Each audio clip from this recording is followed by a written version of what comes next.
Hello everyone, welcome to my lecture. I hope all you are doing very well. In this video, I'm going to introduce some marketing strategies which are widely used in practice for CRM. Are you ready? Then let's get started. Let's revisit the concept of lifetime value. The lifetime value defines customer profitability that customer-centric firms must pursue in their businesses and provides the goals of marketing strategies for CRM, which are first, improving customers' gross contribution, second, enhancing customers' retention rate, and third, reducing acquisition cost. In addition to those three goals, there is another important factor of profitability, that is, the size of customer base. Although customers' lifetime values are high enough to generate positive profits continually from each customer, the realized total profit may not be enough to continue the business if the customer base is so small. On the contrary, the realized total profit can be high enough with low lifetime values if the number of customers is quite big. Customer equity concept explains this impact of the size of the customer base. To a firm, the total value of each customer is eventually the sum of each customer's value. In this video, I'm going to introduce marketing campaign strategies for acquisition, expansion, and retention, which are actually used in practice for CRM. For each strategy, I also point out by which factor such strategy enhances a firm's profitability. First, acquisition. Marketing campaigns for customer acquisition basically aim to have more customers. Thus, those campaigns are quite related to growing the customer base. I'm going to introduce these four campaigns or actions. They are popular strategies in practice, but please note that they are not all of the campaigns in this category, and lots of new strategies are still being developed now. First, promotional campaigns and activities. This is an offer I actually received from Marriott. Credit card is the most popular payment method, especially for traveling. Travel agency, airlines, and hotels make an alliance with the credit card company to make customers lock in their services. How? The membership points. Most specialized credit cards are managed by the service providers like Marriott and linked to the service provider's membership system. Once a customer paid by the credit card for service, the service provider usually pays back some membership points, which are redeemable for next service in the future. Of course, the membership point system is also widely used for almost credit cards, including the credit card company's main product lineups such as Chase, Reserve, and Amex Platinum. Due to the membership points, customers choose the company instead of its competitors, meaning that customers are locked in the company for the service. In this promotional flyer, Marriott offers a huge amount of sign-up bonus points, which are worth about a free stay for 1 or 2 nights. That is, Marriott is now trying to acquire me as its customer by providing a free stay. Offering the free stay is the acquisition cost, but if an acquired customer is expected to often and regularly have travel every season, this could be a successful acquisition activity. Then, how to select the target of this offer? By using Marriott's database, Marriott can identify me as a nationwide business traveler. I visit various cities in the United States for conferences and stay at hotels near conference venues.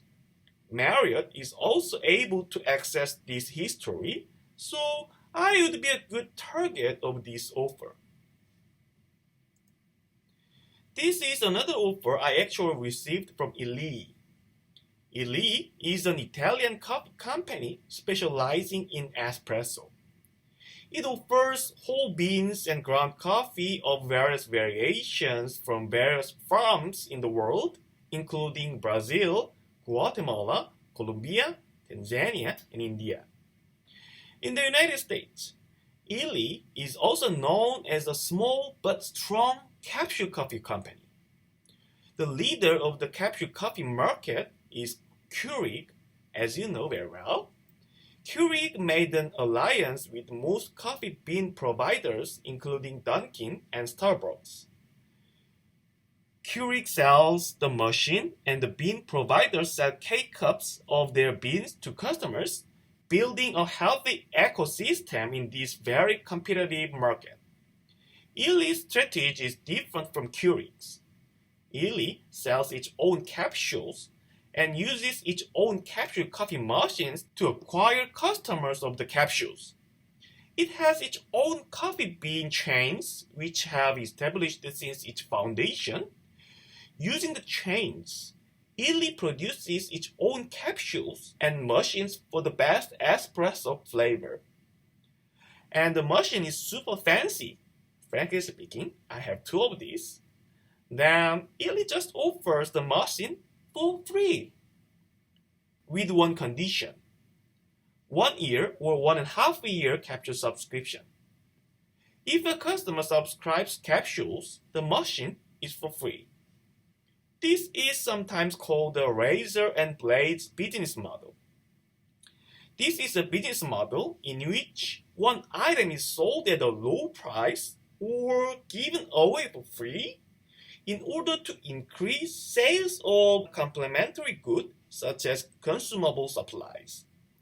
Examples are shaving razor requiring blades, inkjet printers requiring ink cartridges, and game consoles requiring game titles. Illy's business model is another successful example. The fancy machine is acquisition cost. By spending the cost, Illy is able to successfully acquire customers who are locked in Illy's coffee capsules by subscriptions. Second, referral programs. This is an offer I actually received Robinhood. You may know this company, which is one of the most popular personal stock trading service providers. Once a customer opens a Robinhood account and deposits seed money, it is extremely easy to trade stocks. To acquire new customers, Robinhood offers a referral program. Robinhood gives a free, small share of a random company's stock to a new customer as a sign-up bonus. But if an existing customer invites a friend to Robinhood and the friend successfully opens an account, Robinhood also gives a free share to the referral. This encourages existing customers to keep buzzing about the service. In other words, the referral program triggers word of mouth to acquire new customers. Such referral programs are widely used in various industries. Particularly, referral programs are useful for a membership-based business. For example, credit card companies also employ various referral programs. This is a screenshot of Chase referral program webpage. For their main products, Freedom and Sapphire, cashback or bonus points are offered as rewards for referral. But we must note that the success of referral programs depends on the product quality. Each intuitive, easy, and convenient service allows Robinhood to utilize the referral program. If each service were poor, the referral program wouldn't work well. Third, network effects. Have you ever seen this machine? This is a fax machine which was widely used in late 90s and early 2000s for transmission of a printed document. Fax is still used in various companies, governments, and offices. But emails, all-in-one printers, and online fax programs have replaced for the fax machines. Fax machine is a famous example of the network effect. Network effect means that utility of a product or service becomes greater as more people use the product. As more people use fax machines, a user can send a document to more people. Cell phone is another example of the network effect. When there were a small number of users, they could communicate with only a limited portion of their relatives and friends. But now, everyone has a cell phone and is able to easily communicate with any person in the United States and in the world. So, utility of using a cell phone now is much greater than that in 80s and 90s when there were a limited number of users. Social media is another example of the network effect. The main purpose of using social media is communication. We use social media to share our personal life with our friends. Companies utilize social media to communicate their customers. Then, let's think about the value of the communication. The value of communication depends on the range of receivers to which senders can reach out. So definitely, the more users, the higher values. If there is a network effect in product or service usage, acquiring a customer itself can be another acquisition activity because having a newbie itself enhances the product and service quality, and therefore possibility of acquisition of another customer is getting larger. The key to such products and services is the initial takeoff. Without an enough number of customers to make the product and service attractive, customer acquisition would be very difficult. So such firms aggressively promote their products and services at the beginning. Free trial is one of the promotional activities used by such firms in the initial stages. Also, influencers, which was called opinion leaders, are also useful devices to promote such products and services. Last, M&A, mergers and acquisitions. Facebook again. Facebook is the #1 social media platform now. In 2012, Facebook acquired Instagram, which is the #1 photo and video sharing platform. And in 2014, Facebook acquired WhatsApp, which is the #1 instant messaging platform. And why Facebook purchased those companies and their services? Because they are potential competitors? Maybe. But more importantly, we must focus on the characteristics of each service users. Facebook. It is a kind of general platform. From teenagers to 80s and 90s, there are various users of the service Facebook provides. Also, there are lots of commercial users. They are using Facebook as a communication tool with their customers. How about WhatsApp? It is an instant messaging service. That means users of WhatsApp want to more directly communicate with their friends. So, there is difference in the purpose of using the services. How about Instagram? It is another social media platform like Facebook, but more specialized photos and videos. That means the users of Instagram may differ from the users of Facebook. So, by the M&As, Facebook acquired various types of users in social media platforms. And now let's think about what is Facebook's main business model. How Facebook makes money. Facebook service is totally free. Instead, Facebook makes profits by selling ad spots on the Facebook pages. So, more precisely, the main customers of Facebook are not the users, but the companies that want to do advertising through social media. From this point of view, the M&As enable Facebook to acquire ad customers much easier. Why? Owning Instagram incentivizes the companies that are mainly targeting photo and video users to buy ad spots, and they become Facebook's potential customers. Another example is Disney. Disney is now a conglomerate of the best studios in various movie genres.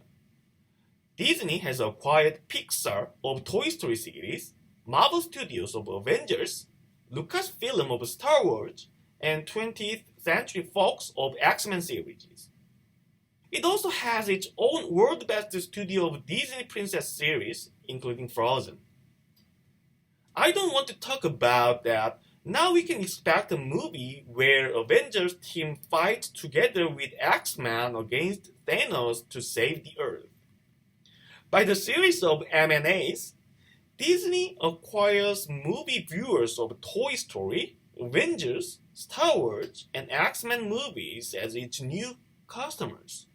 So now, almost all people from toddlers to 30s, 40s, and 50s are now Disney's customers.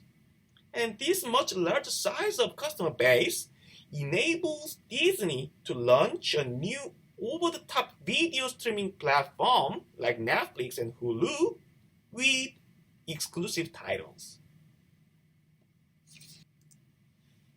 So far, I introduced several strategies to grow the customer base. The strategies are not limited to traditional promotional activities as explained. You now understand that it is more directly related to the product itself and a firm's strategic decisions. Now, let me move on to the next category of strategies, expansion strategies. The following strategies address how to improve margins from each individual customer. Again, there are so many marketing campaigns for improving margins. I cannot introduce all of them here. Rather, I'm going to introduce these activities. First, share of wallet. Most traditional marketing activities, such as discount offers, aims to increase the company's share of a customer's wallet. This is an offer I actually received from Williams Sonoma. Williams Sonoma is one of my wife's favorite shops. It sells all of kitchen products. This is another offer I actually received from Banana Republic. Williams Sonoma and Banana Republic both offer some discounts. Why? Why do they offer the discounts? To increase share of wallet? In other words, to get more money from me by making me switch my choice from competitors to Williams Sonoma and Banana Republic. Williams Sonoma's discount offer may make my wife buy her kitchenware in one of its stores. Banana Republic's discount offer may make me switch my jacket brand from J.Crew to Banana Republic. Of course, the competing companies and brands may also offer similar discounts, so customers can exploit the discounts when we buy kitchenware and clothes. But without the discount offers, customers would move from Williams Sonoma and Banana Republic to the competitors. To win this real-time battle to take customers' wallet, Starbucks used another promotion. Happy Hour promotion, a buy one get one free offer. During the happy hour, customers who visit a Starbucks store can get a free coffee for friends or themselves. This promotion incentivizes people to take their coffee at Starbucks instead of its competing stores, implying taking competitors' share of customers' wallet. Second, upselling. Upselling is an activity to motivate customers to purchase a high-end product, an upgrade, or other add-on features in order to promote more revenues and profit from the transactions already made in the past. This is an example. Chase recently sent out an offer to me. This offer introduces a premium service which is only for Chase clients who keep the balance of 150K or more in total across all Chase accounts. For the selected clients, there are no fees on banking and lots of personalized extra benefits.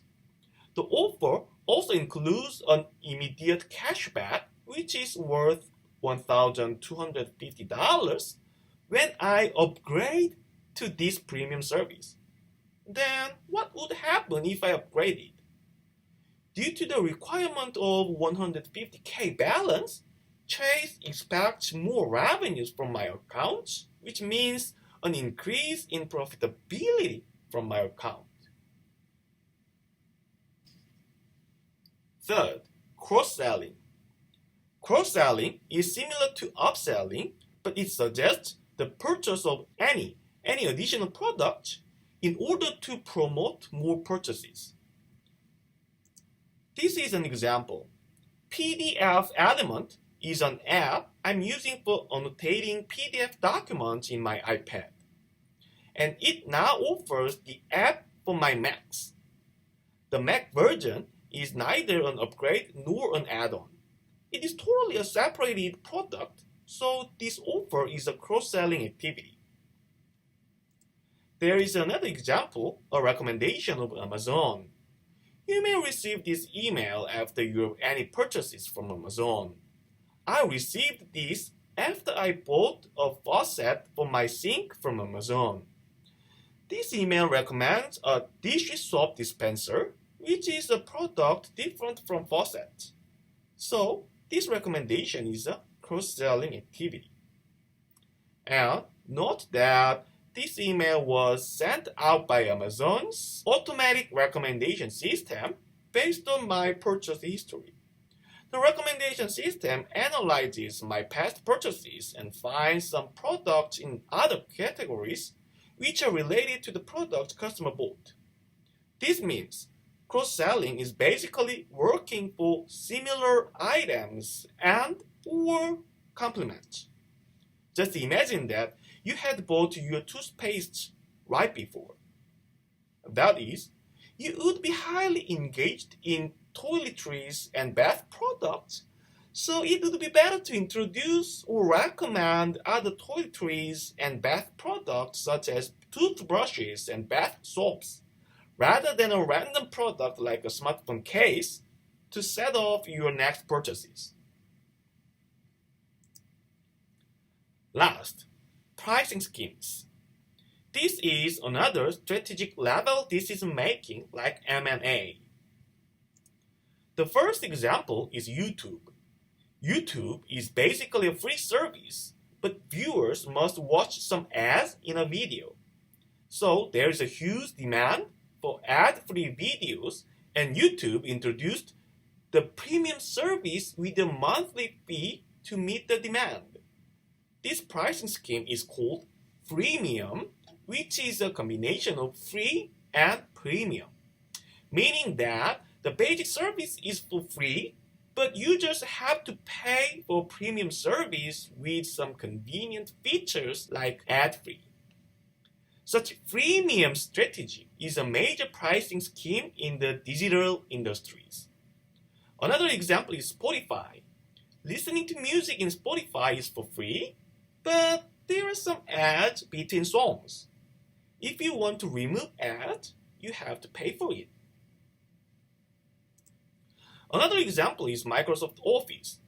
Microsoft Office was offered as copy-based only.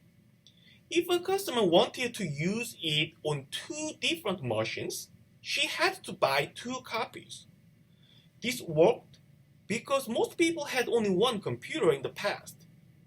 But due to technological development, People are now using multiple devices, including tablets, and have a huge demand for using Office software on all devices they have. To meet this new demand, Microsoft introduced a subscription-based service for using Office software, which is Office 365. Office 365 is one example of subscription economy where price is charged by usage, not by ownership. In these examples, YouTube and Microsoft encountered a change in customer demands and redesigned their pricing schemes. The new pricing enables the companies to meet the new demand, charge more for the new demand, and diversify the company's profit sources, which leads to a stable profit structure in the long run. Improving pricing scheme also reduces customer churn. In other words, it also enhances customer retention. Then, any other strategy to improve customer retention? Now, let me talk about it. Again, there are many specific campaigns and strategies that enhance customer retention. I'm not going to address all of them. Instead, I'm going to focus on the campaigns and strategies for the following purpose. First, customer satisfaction. Most firms are now operating customer service. If customers have a trouble with the product, they can contact the customer service over the phone, through an email, or via chatting with a representative. This effort of the firms reduces customer dissatisfaction and consequent customer churn and gives one more chance to serve the customer again. Please don't limit the customer satisfaction management to a post-purchase activity. Firms can communicate with customers in the product development stage as follows. Amazon introduced a new wearable device which is called Echo Loop.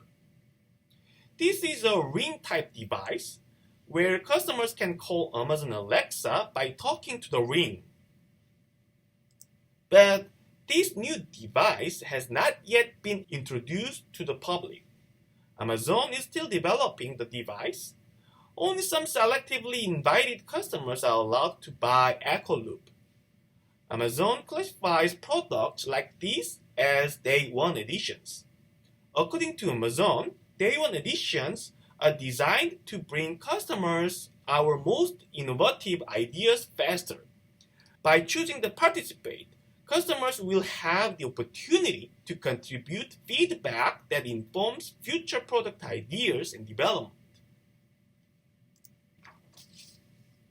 In the software industry, Amazon's Day 1 editions are called closed beta products. Riot Games, the developer and operator of League of Legends, introduced the closed beta versions of new League of Legends game on handheld devices.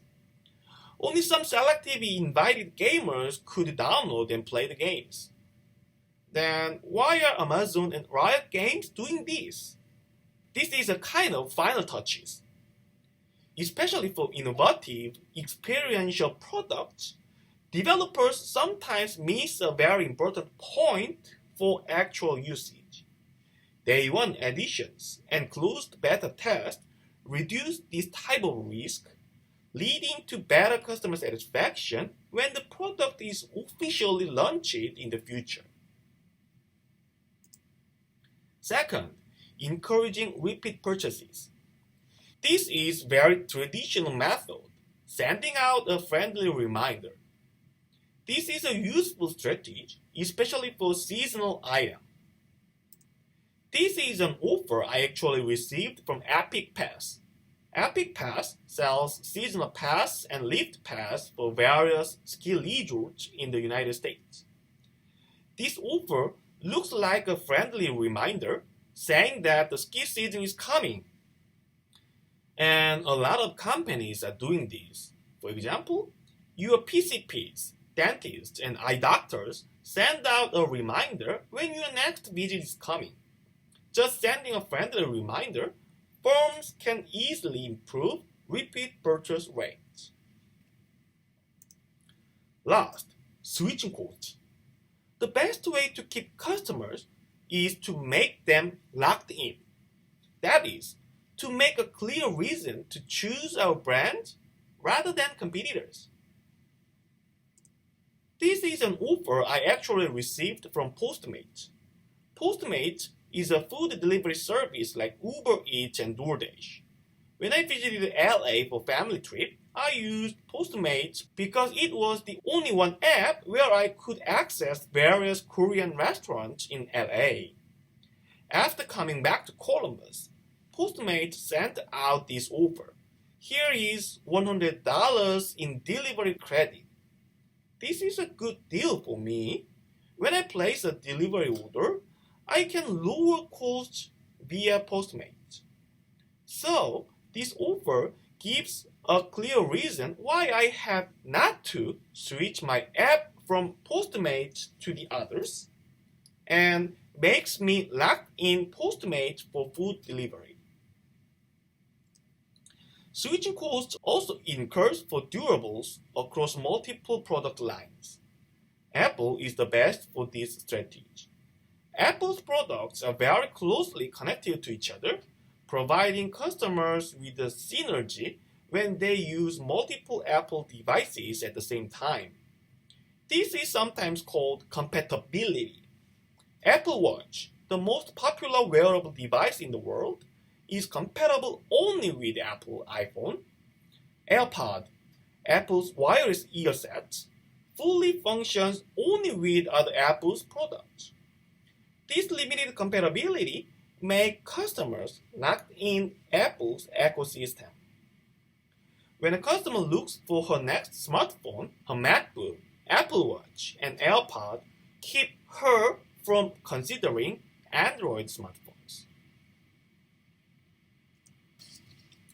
Alright, so far I have introduced some marketing campaigns and activities for customer acquisition, expansion, and retention. Then, anything else? How about the cost part?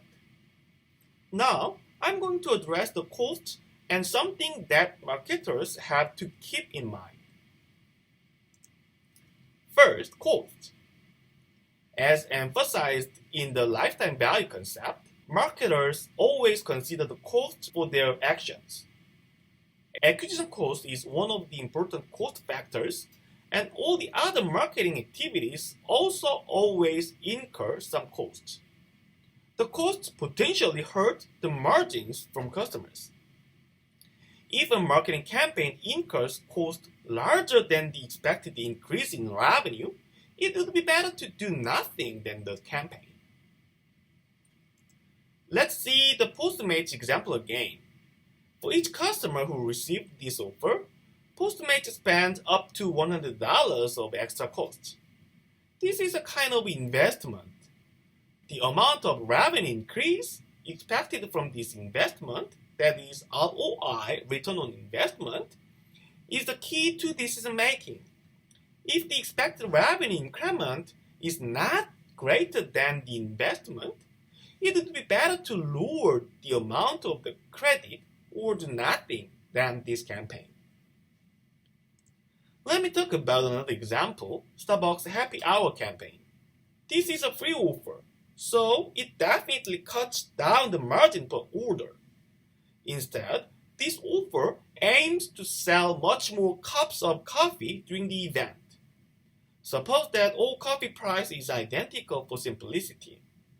Then the Starbucks store needs to sell at least twice as many as cups sold in regular day to reach the break-even.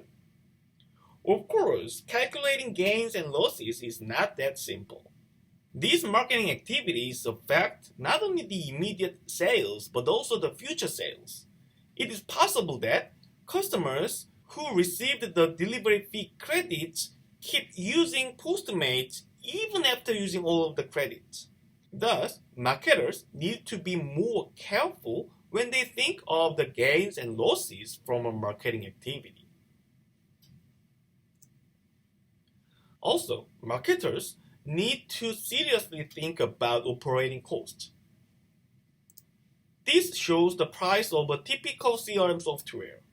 The most popular one's price is $125 per month. This means that if a firm is using this CRM tool, additional $125 cost incurs every month, even though the firm does not do any marketing action with the tool. This is quite related to the message from the Harvard Business Review article, Avoid the Four Perils of CRM by Rigby et al. In 2002. This article addresses what would happen if a firm adopts CRM without preparation at the organization level. To successfully utilize CRM, managers should carefully set a customer strategy, make all of the teams in the organization be ready to adopt the CRM, and find the best fit CRM technology for the firms, and serve customers, not as numbers. This message sounds very obvious, but still so many companies adopt CRM without any consideration of the perils. In this newspaper article in 2019, the author talks about his observation that still so many firms are using the CRM system only sporadically. Some advisors were moving from spreadsheets and Word documents to professional financial planning systems, while most firms were still using a combination of Outlook, sticky notes, and yelling out across the office as their customer relationship management systems. Why? There may be lots of reasons, but one of the key reasons is the readiness of using a CRM system. This is a result of a survey. In the survey, top managers were asked to report the problems that they encountered during the implementation of a CRM initiative. Let me zoom in the figure.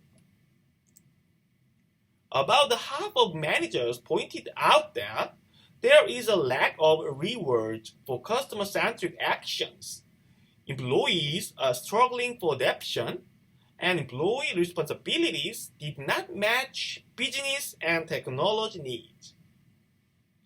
Moving down, we can find interesting issues such as insufficient user documentation and inadequate training. This result shows that still so many firms adopt CRM tools before they are ready to use it. And how about this? Most of the examples in this lecture came from promotional messages I received during only one day. You may have very similar experience. When you open your email client every morning, you find tons of new promotional messages, which make you super tired of the messages.